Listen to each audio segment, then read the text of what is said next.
Bonjour tout le monde, merci d'être venu pour écouter en fait la présentation sur le mandat qui m'a été confié en fin de l'année dernière en ce qui a trait au centre multifonctionnel et tout le travail qui est lié au projet de réaménagement de la zone ferroviaire. J'aimerais souligner la présence de Roger Fradette, là, de la firme ardoise qui est avec moi. On a travaillé étroitement ensemble avec d'autres firmes aussi, là, plein de firmes d'ingénierie, afin d'être capable de faire les coûts de la bonne manière, mais aussi de faire le bon design de projet. Juste pour vous rappeler, puis vous le savez déjà, là, tout ça vient d'une consultation publique, qu'il y avait eu déjà un projet qui a été présenté, qu'il y a eu une autre mouture de projet, puis il y a eu des consultations qui ont été faites.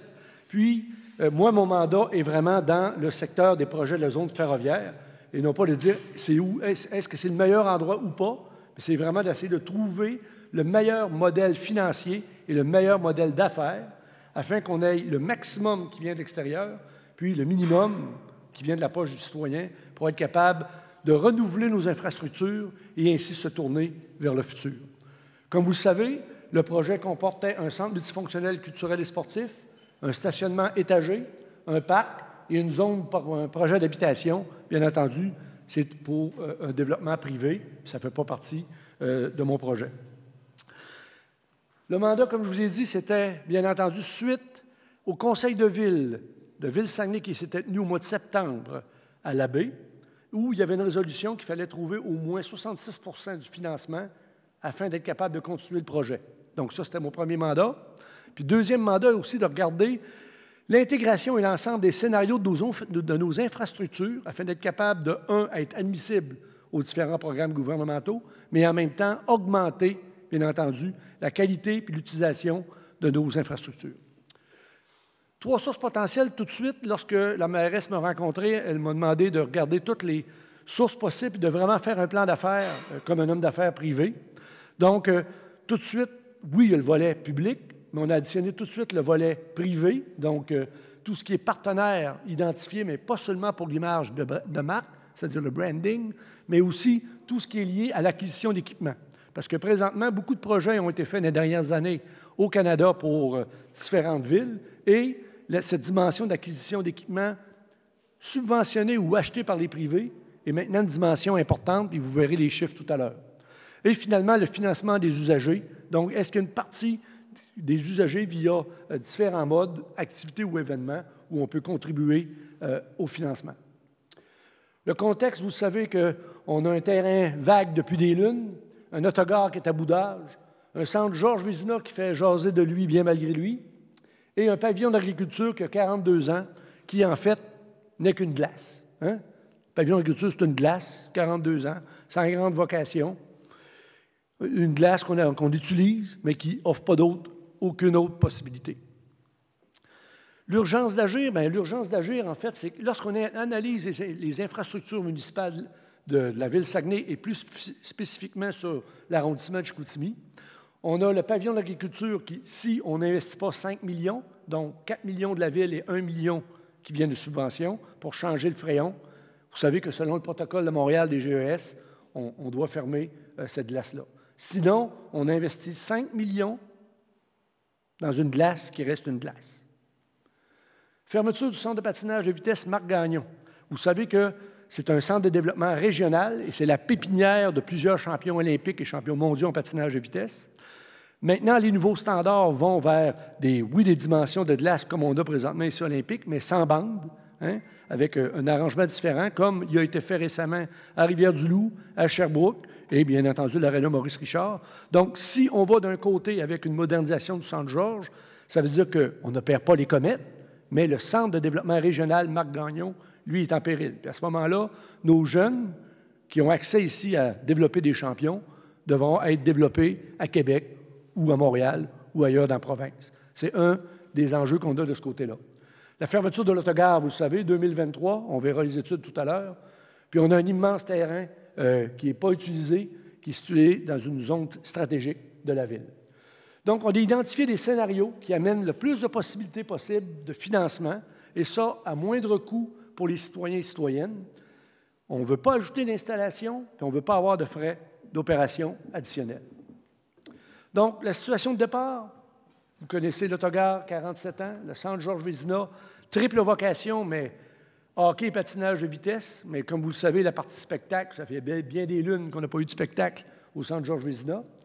Le pavillon de l'agriculture, qui est seulement une glace. On a besoin de nouvel entrepôt. On désire d'avoir aussi un parc sur la zone ferroviaire qui fait le lien entre la zone portuaire et la rue Racine en modifiant le boulevard Saguenay. C'était d'ailleurs un des points qui, vraiment, lors des consultations publiques, était sorti comme étant une nouveauté qu'il fallait tenir compte. Et le projet résidentiel, ce n'est pas dans mon mandat, c'est toujours une possibilité, mais c'est du domaine privé, puis il n'est pas inclus. L'autogare, l'étude de Nordastello dit que c'est au plus tard en 2023. Ça coûte présentement 250 000 $ d'opération par année à la Ville afin de le réparer suite à une inspection annuelle obligatoire qui doit être faite par une firme d'ingénierie supportée par la Régie des bâtiments. Donc, le Régie des bâtiments pourrait demain matin ou dans un an, après une inspection, dire « c'est plus que 250 000 ou c'est trop dangereux, on le ferme ». Puis ça, c'est un fait qui est corroboré. Il n'y a pas de programme disponible pour le financement d'un autogare. Là, vous allez dire, oui, mais la ministre a parlé d'un programme de financement pour un stationnement. Un stationnement, si vous aménagez sur la zone ferroviaire avec des îlots de chaleur, un parc puis des stationnements, puis s'il y en a qui mettent un funiculaire, ils en mettront un, là. Ça, oui, vous pouvez avoir un programme qui est lié avec infrastructure municipale et îlots de chaleur. Mais ce n'est pas un autogare. Un programme pour un autogare comme tel, ça, il n'y en a pas. Il n'y a pas de programme de parking à étage au Québec. Deuxièmement, je pense que ce terrain-là, qui est le mieux situé de la Ville, mérite autre chose que d'en faire un grand parc avec seulement des stationnements. Donc, ce terrain-là a une grande valeur, qui est très bien situé, puis ce qu'on propose, nous, donne beaucoup plus de valeur à la Ville, Saguenay, à l'arrondissement Chicoutimi, que d'en faire seulement un stationnement. Le coût est de 18 millions pour 350 cases de stationnement. Vous voyez déjà, hein, ça a diminué. On était déjà beaucoup plus important que ça en nombre de cases.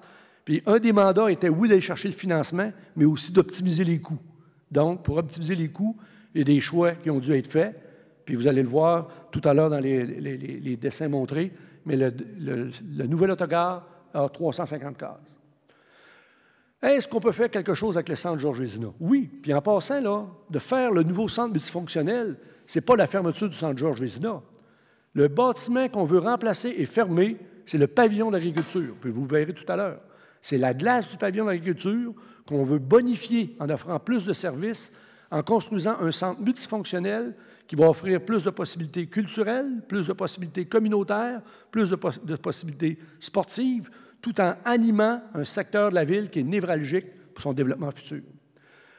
Je l'ai divisé en deux pour que ça soit plus facile, puis le chiffre de 20 millions va revenir tout à l'heure. Demain matin, là, on veut faire quelque chose au Centre-Georges, puis on dit on est OK pour des identifications de travaux d'architecture pour un 20 ans de plus. C'est 20 millions. Il y a 15 millions qui vont pour structure, moderniser les installations, que ce soit les égouts qui ont des besoins, etc., les restaurants qui sont plus aux normes, tout ça. Puis il y a 5 millions pour la Ligue d'hockey junior majeur du Québec. Ça, c'est pour changer les bandes, changer les baies vitrées, mettre les deux bancs du même côté, ainsi que les luminaires qui ne rencontrent pas les normes. D'ailleurs, c'est un des critères maintenant pour les matchs télévisés. OK? Mais on ne change pas la grandeur de la glace. En passant, ce qui fait que le Centre régional Marc-Gagnon disparaît dans ce contexte-là, c'est qu'avec les nouvelles normes pour développer des champions, on garde toujours, si on garderait la même glace, les comètes puis leur entraînement, mais on ne pourrait plus être un centre de développement régional de champions comme on l'a été. Donc, ça, c'est une des différences qu'on va voir tout à l'heure. Oui, il y a une deuxième phase qui pourrait être faite. C'est un autre 20 millions. Puis là, à ce moment-là, ça, c'est la phase, tu sais, le wish list, là, c'est de dire, bien, on veut en faire un centre du futur. Fait que là, tu ajoutes des places, tu ajoutes des loges, parce qu'en passant, ce qui est une meilleure source de revenus pour une équipe de hockey, ce sont les loges. Donc, d'augmenter les loges, ainsi que d'avoir des nouvelles mezzanines. Mais ça, c'est un coût de 20 millions. Mais quand vous y pensez, ça serait de mettre 40 millions dans un centre qui a déjà 70 ans. Mais oui, c'est possible. Il y a un 20 millions qu'on peut faire, puis on est capable de faire un 20 ans avec, tu répares ce que d'infrastructure, électrique, mécanique du bâtiment, puis on met 5 millions pour le mettre aux normes de la JMQ. Le pavillon de l'agriculture, c'est 5 millions, mais c'est 4 millions pour la Ville, puis 1 million de subventions. OK? Puis à ce moment-là, on change le frayon, mais on reste avec une glace. Puis pas d'autre chose qu'une glace. Donc, ça peut être facilement transformé en entrepôt. Il faut juste ajouter des grandes portes. C'est 300 000 pour ajouter des portes. Puis en passant, présentement, la Ville loue des locaux. On ne les a pas mis dans la facture, mais on sauverait certains coûts de location de ce côté-là. Parc espace vert, vous savez que c'était une des dimensions qui avait été présentée. Donc, pour améliorer la sécurité des piétons, réaménager le boulevard Saguenay, contrer les îlots de chaleur, puis donner une meilleure accessibilité aux gens du centre-ville en créant un lien entre la zone portuaire et la zone ferroviaire. C'est dans cet aspect-là qu'on a regardé la nouvelle mouture du projet du centre multifonctionnel. Donc, ce que je vous présente aujourd'hui, ce n'est pas un scénario optimal. Okay? Mon mandat, c'était de trouver le meilleur scénario optimisateur du point de vue financement, du point de vue coût d'opération, puis du point de vue optimisation des infrastructures. Donc, en premier lieu, ce qu'on remplace, c'est le pavillon de l'agriculture. Donc, lorsqu'on fait la présentation au gouvernement, c'est en fait, on a une infrastructure désuète, qu'on doit mettre de l'argent juste pour changer le système de réfrigération, qui est une glace et qui n'est qu'une glace. À la place, on la remplace par une glace, mais qui va offrir beaucoup plus de services, autant culturels, sportifs que communautaires. Donc, qui ouvre beaucoup plus les services à toute la population, d'où le centre multifonctionnel. Donc, ça, c'est un des éléments qui est important. Le hockey mineur et adulte représentera 50 % de l'utilisation du centre multifonctionnel. Il est à proximité de 8 institutions scolaires, bien entendu, pour le sport-études et autres. Puis pourquoi c'est spécifiquement écrit comme cela? C'est un de mes travaux, des travaux que j'ai faits dans les derniers mois, ça a été d'éplucher tous les programmes gouvernementaux, pour essayer d'identifier quels sont les termes et les vocations qu'on doit donner à chacune des dimensions du centre multifonctionnel pour aller chercher le maximum de subventions et le maximum de support privé. Le deuxième, c'est le remplacement de la glace. Lui, on le remplace par un équipement. La glace, la partie d'en haut, hockey mineur et adulte, 50 %. Mais ça nous offre maintenant des possibilités pour faire des spectacles, des événements culturels, sportifs autres que le hockey junior majeur, communautaires, centres de foire et même des équipements scéniques pour la présentation de spectacles dont on n'a plus accès ici dans la région. Ça représente 25 %. Un autre des éléments, c'est d'être capable de démontrer dans le PAFIR que des éléments autochtones. Comme vous le savez, le Musée régional de la pulperie et les recherches qui ont été faites dans les dernières années, on a le poste de traite, on a des recherches, des fouilles archéologiques qui ont été faites, et ce qu'on ferait, c'est qu'on aménagerait en fait une exposition permanente annuelle autochtone dans le hall d'entrée en lien avec le poste de traite de Chicoutimi, ce qui nous permet d'avoir accès à une autre dimension de subvention. Et le dernier point, la mise aux normes sécuritaires pour les activités de la franchise d'hockey junior majeur, donc ça représente 25 %. Et chose ici qu'il faut rappeler, c'est que les Saguenay-Chicoutimi sont une OBNL et non pas une entreprise privée. Et je sais que ça a déjà fait plusieurs commentaires publics qui ont été sortis. C'est que, oui, il y a des éléments sur le programme fédéral, les ligues de hockey junior majeur, mais il y a des éléments aussi sur des équipes privées qui font des profits. Ici, il faut comprendre que nous ne sommes pas une équipe privée au Saguenay. On est un OBNL qui appartient à la Ville et qui n'est pas profitable. Donc, s'il y a des profits, ils sont redistribués à la communauté ou vont dans un fonds pour être capable de garder les Saguenayens de Chicoutimi en opération. Deuxièmement, pour ceux qui l'ont lu, même s'il y a eu des changements, bien, regardez, il y a de Rimouski qui a eu des subventions. Gatineau vient de construire un 4 glaces avec 800 stationnements et ils ont eu la participation du fédéral. Nous, la même chose du côté de Saguenay. On travaille avec les programmes pour être capable d'aller chercher la partie qui donne accès, mais compte tenu de l'ampleur du projet, on a accès aux 20 millions du PAFIR de ce domaine-là. Le scénario optimisateur aussi, je parlais tout à l'heure de stationnement, mais ça nous permet, compte tenu que c'est un centre multifonctionnel et qu'il est rattaché avec une passerelle à un autogare. Donc, l'autogare est un autogare de 350 places avec neuf, avec un toit vert, avec des sections de stationnement incitatifs et des bornes de recharge. Le stationnement est étagé et opportun en raison de la configuration qu'il y a géographiquement dans ce secteur-là. Ça inclut un nouvel axe de transport qui avait déjà été présenté, puis je vais vous montrer tout à l'heure les différentes options qu'on a avec ce corridor d'écomobilité-là. Si le PAFIR et les autres programmes offrent différentes méthodes de supporter nos projets ici sur le centre multifonctionnel, il y a aussi présentement un fort courant de transport actif, écomobilité et électrification qui peut être utilisé avec le ministère des Transports ou le ministère de M. Bonnardel. Donc, ça, c'est un des éléments que j'ai analysé plus loin et je vais vous montrer dans ma présentation.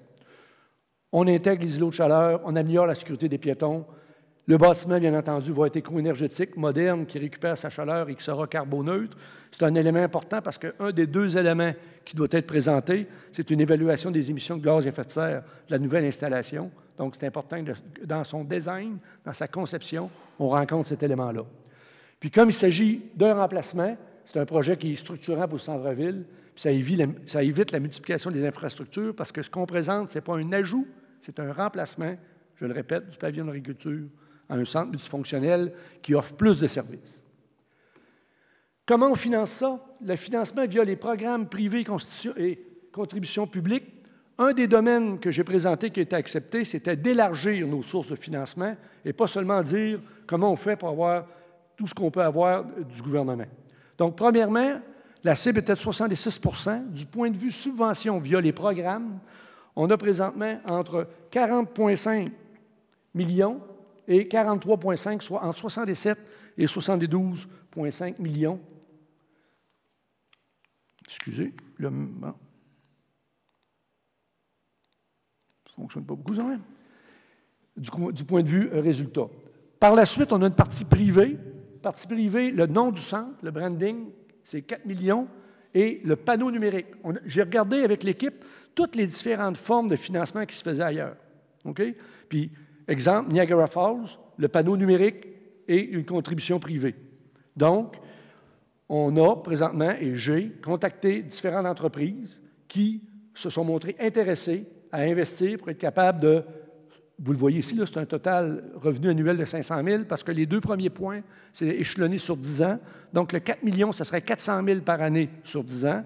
Puis le tableau numérique, 100 000 par année sur 10 ans pour faire 1 million. Puis le tableau numérique, à ce moment-là, est géré par une compagnie qui, lui, en vente de publicité avec une entente avec ceux, par exemple, les Saguenayens qui ont besoin de certains revenus, vont être partagés. Mais ça permet de soulager de 1 million notre contribution monétaire au projet. Contribution privée au coût de la construction. Donc, ça, c'est fait. En fait, au lieu de donner des sous, c'est de donner un bien. Donc, on a besoin d'une passerelle. La passerelle, au coût de 2 millions, ça serait une contribution privée. Le hall d'entrée de 1 million, tout son aménagement, serait une contribution privée. Et pour suivre un modèle qui a été développé à Moncton, donc l'aménagement de tout ce qui est chambre de joueurs, salle de rencontre et salle vidéo est une contribution privée. Et bien entendu, cette compagnie-là en retire le nom et la publicité qui va avec. Donc, en ce qui a trait au nom du centre, panneau numérique, passerelle et hall d'entrée, déjà, des gens ont été approchés de ce côté-là et ont démontré leur intérêt. Le dernier point, compte tenu que c'était un point qui était amené un peu plus sur le tard, puis qui a été fait à Moncton et dans d'autres installations, mais surtout dans l'Ouest canadien, présentement, je n'ai pas contacté personne de ce côté-là, mais compte tenu que ça a été fait ailleurs, on a jugé bon de le mettre dans notre liste. Mais en passant, aucun des coûts privés dans notre bilan tout à l'heure est inclus dans le total. Donc, c'est des montants que, si on a, viennent nous aider à bonifier notre résultat final financier. Public, 2 participations publiques. Le premier, ça serait un peu j'ai ma place. Vous savez c'est quoi? Donc, 100 $, 2000 bancs. Donc, 100 $, ça vous donne le nom sur votre banc. Puis, ça vous donne aussi le droit d'accès sur les billets de saison. Si c'est seulement la première saison que vous voulez un billet de saison, vous avez le premier droit de refus. Donc, à donner 100 $, ça donne 200 000 de revenus. C'est one-shot deal, mais ça vous donne accès au billet de saison parce que vous êtes le droit de premier refus. Donc, c'est quelque chose que je pense que, si on compare ce qui a été fait ailleurs, est facile à mettre en place. Le deuxième point, c'est la mosaïque des bâtisseurs. Vous savez que c'est quelque chose que j'avais déjà utilisé aussi, moi, pour la Coupe Memorial. J'avais réussi à amasser 500 000 en garantie pour la Coupe Memorial avec des gens qui étaient prêts à mettre. En fait, on cherche 100 investisseurs, 100 donateurs à 10 000, c'est sur 5 ans, 2 000 par année. En passant, c'est rien d'inventé à travers les nus. Le club de golf Chicoutimi l'a fait récemment, puis a ramassé 750 000 OK? Donc, ça permet d'aller chercher la contribution du public, puis en même temps, d'être capable de soulager de 1 million la facture totale. L'autre point qui est important, c'est pas seulement le nouveau modèle financier qu'il faut mettre en place. C'est le nouveau modèle d'affaires de comment on gère des projets. Puis ça, c'est la recommandation que j'ai faite tout à l'heure au conseil de ville. Le statu quo, c'est que la ville est demandeur des subventions puis gère l'installation. Puis moi, ce n'est nullement ma recommandation. Il faut absolument que ce soit une OBNL avec un comité de gestion et un comité de promoteurs qui gère le projet. Sinon, on n'arrivera pas au budget qu'on veut, puis on n'arrivera pas avec le contrôle qu'on veut de ce genre de projet-là.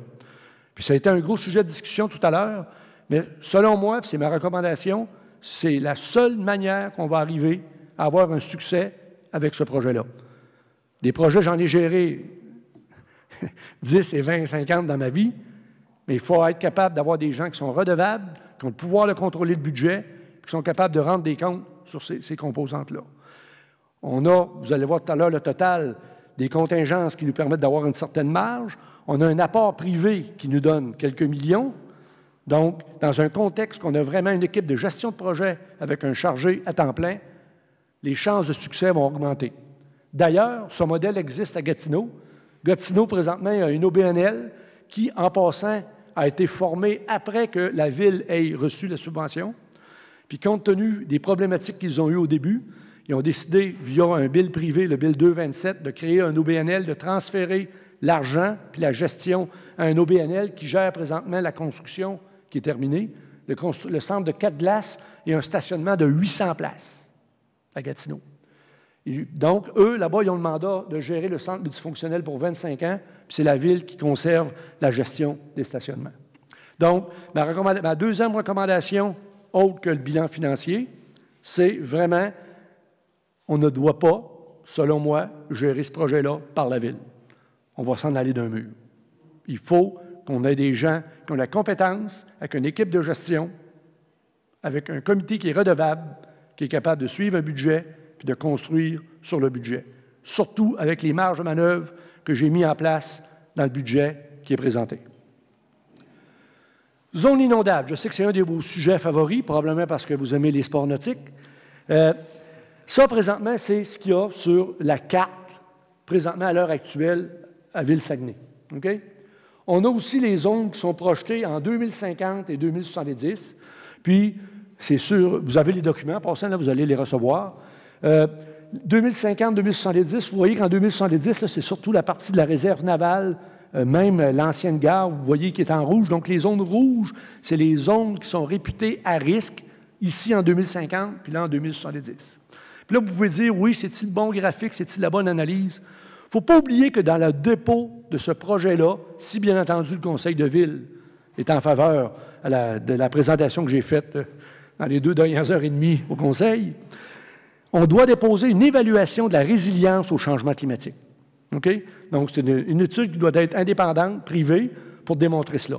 Si cette étude-là, lors du dépôt qui va être faite, montre qu'il y a un risque, bien à ce moment-là, on regardera un autre site. Là. Mais à date, avec les données qu'on a, il n'y a pas de problématique à construire là. Deuxièmement, on a déjà changé cependant notre modèle, parce que l'ancien modèle qui avait été présenté, la mouture numéro 2, comprenait certains stationnements qui étaient semi-enfouis, qu'on appelle, avec une zone de sous-bassement. Présentement, dans le nouveau modèle, il n'y a plus aucun sous-enfoui, puis il n'y a plus aucun sous-sol. Tout est sur le sol, sur pilotis. Donc, l'étude d'évaluation de la résilience au changement climatique va aussi nous permettre d'identifier est-ce qu'il y a d'autres méthodes d'atténuation qu'on peut prévoir pour être sûr que nous n'aurons jamais de problématique à cet endroit-là. Puis en 2070, moi, c'est sûr, je ne suis plus là. Mais il faut prévoir ça. Donc, qu'est-ce que ça a l'air? Bien, qu'est-ce que ça a l'air? Vous avez ici... Oh, un peu mieux. Donc, vous avez ici, en fait, l'amphithéâtre, la passerelle qui va ici. Vous voyez maintenant que l'autogare de 350 places est vraiment de manière longitudinale, étroite, ça libère la rue du Nord. OK? On voit ici là, le corridor des comobilités, puis quand vous voyez les losanges, vous allez mieux le voir sur les documents que M. Bégin vous a fait parvenir il y a quelques minutes. Le corridor des comobilités qui va être ici. Ici, c'est là, ici, on va avoir des arrêts d'autobus pour, vous avez vu tout à l'heure dans ma description, les stationnements incitatifs qui sont prévus. Pourquoi? C'est parce que dans le programme du ministère des Transports, on peut bénéficier, dans les corridors des comobilités, de mettre en place, OK, et d'offrir des stationnements incitatifs liés au transport en commun. Ce qui est intéressant dans ces programmes-là, c'est que c'est subventionné jusqu'à 90 %. Donc, c'est sûr que ça nous amène une très bonne marge de manœuvre dans les projets qu'on présente. Et vous avez l'amphithéâtre, vous voyez toujours ici là, le projet de privé de condo qui se situe de ce côté-là. Est-ce qu'il y a d'autres opportunités? Parce que de travailler dans ce dossier-là dans les derniers mois, puis de rencontrer plusieurs ministères, m'a permis aussi de travailler avec la STS, puis de comprendre un peu plus c'est quoi les corridors de comobilité. Donc, oh, excusez, ça c'est l'aréna, j'ai oublié. Excuse, Roger. C'est la partie à Roger, je suis en train de le flusher. La partie, donc, le centre multifonctionnel, lui aussi, a été optimisé au point de vue du coût. Donc, c'est maintenant 4054 places, ça a encore shrinké un peu, 3622 sièges normaux, puis 432 sièges de loge et galeries de la presse. Peut-être tu peux expliquer un peu plus, Roger, là, les dimensions architecturales qu'on a changées pour être capable de rentrer dans les coûts. Bien, écoutez, essentiellement, effectivement, on voulait diminuer l'empreinte au sol, donc on a fait un exercice de contraction. On a quand même déjà, évidemment, c'est un blocage d'espace, mais on a prévu, donc, comme vous savez, les sièges partent donc de la surface réfrigérée pour s'assurer qu'au niveau du spectacle, ce soit très, très bien, tant sportif qu'autre. Les circulations seraient à mi-gradin. Certains amphithéâtres récents fonctionnent de cette façon-là. Donc, dès qu'on arrive au rez-de-chaussée, on monte sur le niveau intermédiaire et du niveau intermédiaire, on a l'ensemble des services sous les gradins. Puis par la suite, on a accès soit au premier niveau inférieur de gradin ou au niveau supérieur. Ça a aussi toute une capacité intéressante là, au niveau des loges, pas au niveau des loges, mais au niveau de la jauge en rapport évidemment à des événements. On est capable de séparer l'amphithéâtre et les loges, évidemment, qui s'en trouvent de façon supérieure. Encore là, par rapport à la deuxième mouture, les bureaux ont été ramenés, si on veut, à une utilisation, donc strictement ce que l'amphithéâtre a besoin. Par contre, au niveau des halles, ce que vous avez voyé en vert, on a travaillé très, très fort pour qu'il y ait un usage multifonctionnel. Et tantôt, quand Étienne nous parlait d'opportunités, on voit ce hall-là, nous, qui est autre qu'un hall strictement d'amphithéâtre. C'est un hall qui, au centre-ville, serait ouvert de 7 h le matin ou à 23 ou à 24 h le soir, où il pourrait se passer plein d'autres choses. C'est vraiment un lieu d'animation pour le centre-ville qui pourrait être intéressant. Donc, c'est à peu près les grands paramètres, évidemment, avec les parties donc, pour le hockey qui sont dédiées, mais aussi les parties spectacles. Donc, évidemment, on tient compte de toute cette nouvelle philosophie d'amphithéâtre. Donc, encore une fois, on n'a pas travaillé seulement juste le financement, mais aussi retravailler les coûts pour être sûr que, avec les contingences qu'on a, en passant, remonté à 20 % de contingences, 10 % pour les contracteurs, puis 10 % d'honoraires professionnels, nous donner la marge nécessaire la marge nécessaire lorsqu'on additionne, avec la partie privée et la partie publique, la marge nécessaire pour être capable d'arriver dans nos coûts. La partie des cursives qui est enlevée aussi, ça nous permet, comme Roger dit, là, de vraiment diminuer la surface puis diminuer les coûts de ce côté-là. Donc, l'opportunité, ça m'a permis, lorsqu'on a côtoyé différents ministères, de voir surtout le volet qui est très, très en développement présentement, qui est le transport écomobilité, le corridor d'écomobilité, le transport actif et l'électrification. Donc, la première mouture qui est celle-là, puis c'est celle qui est proposée, l'idée qu'on avait aussi, c'est d'être capable d'avoir quelque chose qui peut s'agrandir dans le temps puis d'offrir d'autres possibilités pour rendre le centre-ville puis cet endroit-là encore plus attrayant puis quelque chose qui est encore plus accessible. Donc, on a poussé plus loin le transport actif et les corridors d'écomobilité. L'aménagement corridor routier, ça veut dire que vous savez ce qui a été fait avec la STS pour le réaménagement des rues Sydenham, etc., mais c'est le même principe qu'on pourrait utiliser pour aménager une partie du boulevard Saguenay, réaménager la rue du Havre et la rue La Fontaine, si je ne me trompe pas. De ce côté-là, dans le programme d'écomobilité, on pourrait aussi contribuer au stationnement étage pour place pour stationnement incitatif. En passant, cette partie-là, on la prend déjà.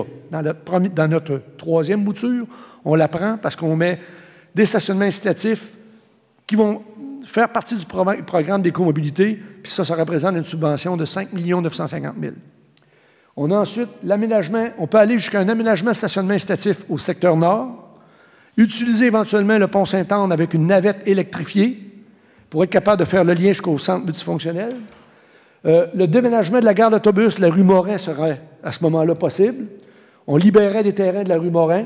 Puis, on pourrait créer un corridor qui inclurait le centre hospitalier afin de régler les problématiques de stationnement qui vont arriver au centre hospitalier avec la mise en place du nouveau bloc opératoire. Donc, je ne vous dis pas que ça fait partie du projet. Ce que je vous dis, c'est que dans le design qu'on a fait avec l'équipe, on a pensé qu'éventuellement, ce que vous avez vu ici peut devenir ceci. C'est-à-dire qu'on garde, bien entendu, le stationnement étage, la passerelle. On a toujours aussi le stationnement incitatif avec les autobus qui, par exemple, viennent chercher les gens pour aller dans l'axe nord-sud pour aller vers Yvonne-des-Biens, où va être le stationnement. Puis, la gare d'autobus, sur l'autre descente, vous avez seulement cette partie-là, puis ça ici, c'est des stationnements. Mais là, éventuellement, ceci pourrait devenir la gare de la rue Morin. Et à ce moment-là, on pourrait utiliser toute la devanture de l'entrée et de l'ordre d'entrée du centre multifonctionnel. Ça deviendrait la billetterie, ça deviendrait l'accès pour la STS et les autres transports en commun. Donc, c'est jusqu'où on pourrait aller de ce côté-là. Qu'est-ce que ça pourrait avoir là comme image? À ce moment-là, c'est le genre de vue qu'on aurait. Je vais laisser mon architecte, M. Fradette, peut-être résumer un peu ce qu'on voit ici. Alors, évidemment, encore là, ce sont des intentions. Il faut croire qu'on n'en est pas à la réalisation, mais on voulait quand même montrer les masses pour que les gens puissent puissent visualiser, si on veut, là, les dimensions des deux principaux éléments, donc qui sont l'amphithéâtre et l'autogare. L'autogare, comme on disait tout à l'heure, qui est une réglette donc de demi-niveau pour 350 places. Quand on parle de 350 places, il faut penser que c'est l'équivalent c'est une valeur de remplacement. C'est ce qu'on a actuellement comme jauge. Alors, l'amphithéâtre qui serait évidemment, ce qu'on souhaite, ouvert sur la rivière Saguenay. Et ce qu'on exprimait à l'avant, donc, c'est la phase 2, avec ce que pourrait devenir le terminus, avec ce qu'on vous allez voir plus loin dans les perspectives, avec des parties tempérées, des parties non tempérées, des parties chauffées. Donc, comme disait tout à l'heure Étienne, les parties à l'intérieur de l'amphithéâtre seraient dédiées donc à tout ce qui est lié au service à l'usager. Et il y aurait quand même des parties tempérées qui seraient au centre, d'où passe le transport véhiculaire. Des spécialistes en transport ont évidemment participer à toute cette démarche-là. C'est une démarche qui est en cours de réalisation. Les documents finaux ne sont pas encore produits. Maintenant, comme disait Étienne tout à l'heure, ça aussi prend en compte toutes les études circulatoires sur La Fontaine, Saguenay, et ça nous amène jusqu'à Chicoutimi-Nord. Donc, tout ça a été pris en compte là, au niveau des accès pour que ça fonctionne bien. Mais encore là, ça, c'est lorsqu'on pousse. Puis le but, c'était vraiment d'être capable d'offrir une pléiade de possibilités, surtout profiter présentement et des prochaines années, parce que le programme dure 3 ans sur ces investissements-là, puis être capable de dire au moins, on le prévoit, puis si éventuellement on veut le faire, il y a la possibilité de le faire. Si on ne le fait pas, bon, on a déjà prévu devant puis derrière avec le transport incitatif, la gare d'autobus avant, qui serait à ce moment-là seulement une station d'autobus, la station du centre multifonctionnel, puis le reste, donc, peut se greffer ou pas par la suite. Donc, la partie, budget dans le projet n'inclut pas ça, mais ça, à ce moment-là, on donne la possibilité à ce moment-là de bonifier le projet pour aller 1, 2 ou 3 étapes plus loin. Tu n'es pas obligé de toutes les faire. Mais c'est sûr que dans sa présentation, ça ouvre des possibilités qui font que, pour certains ministères, ça rend le projet beaucoup plus attrayant. Ça, c'est la vue de devant. Donc, on voit là les escaliers ici pour monter. Comme on dit, on rentre à mi-étage du centre multifonctionnel. On a ici ce qui serait à la finalité. Donc, c'est simple. Là, si on n'a pas le déplacement de la gare d'autobus, ça ici, c'est des stationnements. Ça ici, on a une vue différente là, qui est présentée. Vous allez avoir d'ailleurs toutes ces photos-là. Et ici, on voit qu'on libère complètement la rue du Havre avec un autogare qui est vraiment longitudinal, là, Roger utilise le mot « redlette », une radelette là, de 350 places qui est plus allongée, mais qui relibère la rue du Havre, qu'on peut alors développer autrement. Et rappelons-nous, pour ceux qui ont déjà assisté aux premières versions de cette autogare-là, qu'essentiellement, compte tenu de le flux circulatoire véhiculaire principalement viendrait de Saguenay, contrairement actuellement où les gens ont accès par Racine. Donc, c'est vraiment de donner cet accès-là par Saguenay principalement. Puis l'autre point, c'est quand on disait de réaménager le boulevard Saguenay, tout ça aussi se fait par phase. Vous en souvenez, on voulait réinstaller des stationnements, ça peut se faire. Par la suite, si on va plus loin, tout ça peut se rechanger. Ça nous permet d'avoir beaucoup de flexibilité. Du point de vue des coûts, les coûts de construction, le stationnement et la passerelle, c'est 18 965 000. Le centre multifonctionnel, 42 265 000, pour un total de 61 230 000. Le coût du projet, incluant les taxes, il faut additionner 5 %, donc c'est 64 286 000. Vous avez vu tout à l'heure ce que j'ai présenté comme ce qui est admissible en subvention, et en passant, ce plan-là a été présenté à la ministre Laforêt hier par moi-même, à son bureau, avec ses gens de bureau, donc il a été accepté dans son ensemble. C'est sûr, il faut faire la demande, il faut faire être éligible, il y a plein de critères d'admissibilité, mais le plan financier global a été évalué comme étant valable. Donc, ça nous donne 45 950 000. Pourquoi que 5 950 000 de différence au chiffre de 40 millions tout à l'heure? C'est les 5 950 000 qui viennent du transport incitatif, ce qu'on demande au ministère des Transports, qui vient bonifier. Donc, en passant, quand je parlais tout à l'heure de 67 à 72 c'est pas 45, c'est 40 à 43. Donc, si on met le 5, ça devient encore plus important. Mais compte tenu qu'il vient d'un autre programme puis d'un projet qui est géré par la STS, je ne me l'attribue pas. Je le laisse à la STS, mais eux vont bonifier notre stationnement. Ce qui représente pour Ville-Saguenay un coût de 18 336 000. Donc, on parlait de 20 millions d'emprunts. Ici, on a un emprunt de 18 336 000. Les coûts d'opération à terme, OK? Puis ça, c'est à terme. Ça veut dire que j'ai 3 à 4 années de transition. Ces 36 à 48 mois de transition-là, oui, vont coûter des sous. Ils vont coûter entre 550 000 et 750 000 $ par année d'intérêts qu'on va devoir rembourser pour la somme qu'on va avoir empruntée. OK? 550 à 750, tout dépendant du taux d'intérêt. J'ai utilisé le chiffre de 2,225 %. OK? À 2,225 %, j'arrive entre les deux, c'est 640 000. Fait que j'ai fait une braquette selon les taux des dernières années. Donc, financer 18 millions, c'est 1 500 000 pour rembourser intérêts et capital par année. Et les frais d'opération du centre multifonctionnel, c'est 750 000. Les revenus, le nom de l'amphithéâtre, c'est 400 000 par année. Les stationnements payants autogare, 250 000. 100 travailleurs pour centre-ville, on n'a pas mis de coût, puis la ville décidera, c'est au conseiller de décider comment ils vont attribuer ça, mais on a attribué dans le calcul 100 stationnements qui vont aller aux travailleurs du centre-ville.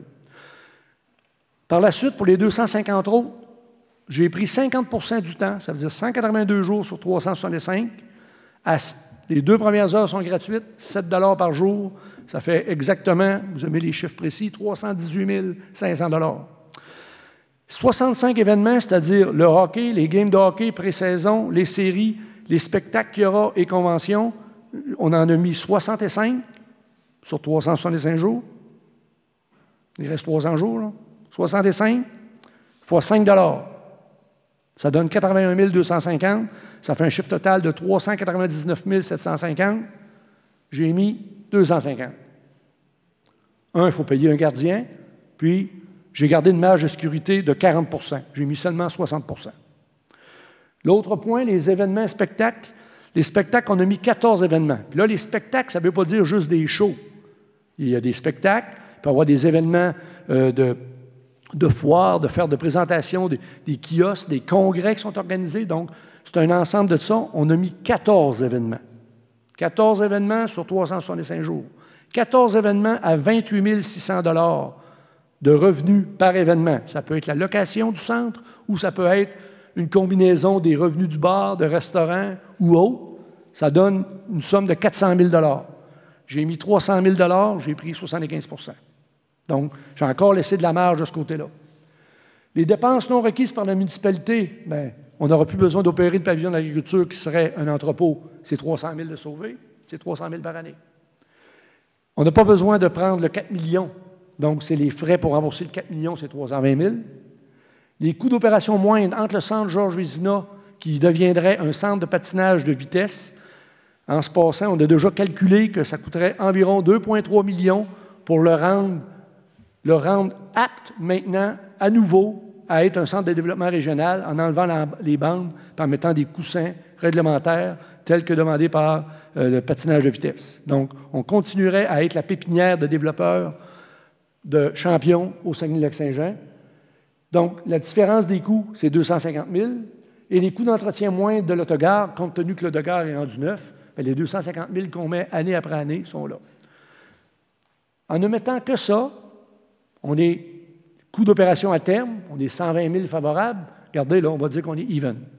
Ça ne coûte pas plus cher en frais d'opération. Mais pas la première année. Les coûts, les 4 premières années, c'est entre 550 et 750 000 de plus, parce qu'il va falloir continuer à payer le pavillon d'agriculture tant qu'il n'est pas transformé. Il va falloir continuer à payer les réparations pour les 2-3 années qui restent pour l'autogare, payer les frais. Donc, il y a un surplus de 550 à 750 par année en raison de ce qu'on va avoir commencer à débourser pour rembourser des intérêts. Donc, ça, c'est les coûts d'opération à terme. En conclusion, le mandat était d'aller chercher 66 %. Donc, sans tenir compte, encore une fois, du transport incitatif, des stationnements avec la contribution que je vais chercher de la STS, j'ai entre 67,5 et 72,5, soit 40,5 ou 43,5 millions. Je répète, ce montage-là financier a été présenté au bureau de la ministre et le montage a été jugé valable et acceptable.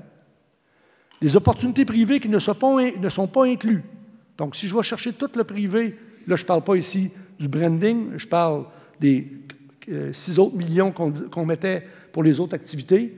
Donc, ça soulagerait ou ça bonifierait encore. En fait, ça diminuerait la charge fiscale de la Ville d'un autre 8 %. Cependant, il faut avoir la volonté de le réaliser. Il y a une nécessité, quand on regarde nos infrastructures, puis il y a un timing aussi, il ne faut pas se le cacher. La ministre, elle l'a dit. Il y a de l'argent à Québec. Il y a des programmes pour ça. Est-ce le projet optimal? Ce n'est pas pour rien que j'ai appelé ma slide un scénario optimisateur. J'ai optimisé avec le mandat que j'avais, qui était d'être sur la zone ferroviaire, puis d'optimiser les infrastructures qui sont le pavillon d'agriculture, le centre Georges Vézina qui redeviendrait le centre Marc-Gagnon, mais à ce moment-là à temps plein, où le patinage artistique et le patinage libre seraient aussi. Puis on aurait un centre multifonctionnel qui va nous offrir une pléiade d'opportunités pour être capable de développer notre centre-ville. Vous savez que, comme tout programme, c'est premier arrivé, premier servi, puis ensuite, il faut aller défendre nos projets. Ce n'est pas juste dire on est admissible, pas parce que tu es admissible que tu l'as. Il faut aller le présenter, le travailler avec les différents ministères. La date butoir, vous le savez, c'est le 21 février. Donc, j'ai fait ma présentation au Conseil de ville cet après-midi. J'ai eu une excellente réponse et questionnement. Tout le monde m'a bien écouté. Ils ont posé beaucoup de questions. Puis là, c'est à eux présentement à faire la réflexion qui s'ensuit. Puis maintenant, bien, c'est à vous tous à se prononcer et dire oui, c'est peut-être le scénario qui est optimisateur pour Ville-Saguenay. J'ai été un peu long, mais je voulais absolument vous donner tous les détails du travail. Puis j'aimerais remercier encore M. Fredette, ici, là, qui m'a aidé beaucoup, et les firmes d'ingénierie qui ont participé là, à vérifier tous les chiffres qu'on présente aujourd'hui. Deux conclusions. Le programme financier tient la route et est accepté par la ministre. Ça ne veut pas dire que j'ai l'argent. Ça veut dire que le plan est valable.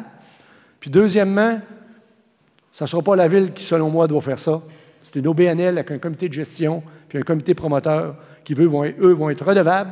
Puis il faut se fier sur les expériences qu'il y a eu ailleurs, comme Gatineau, pour faire de ce projet-là un succès. Merci beaucoup.